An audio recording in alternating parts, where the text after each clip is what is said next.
कि देखी ननद मरेली ताना निकला के ना घर के खाना तहरा त बुझाता न राजा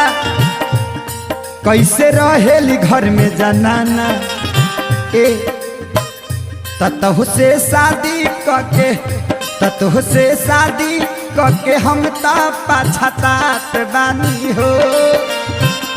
कि तुहसे शादी करके हम ता पछतात बानी हो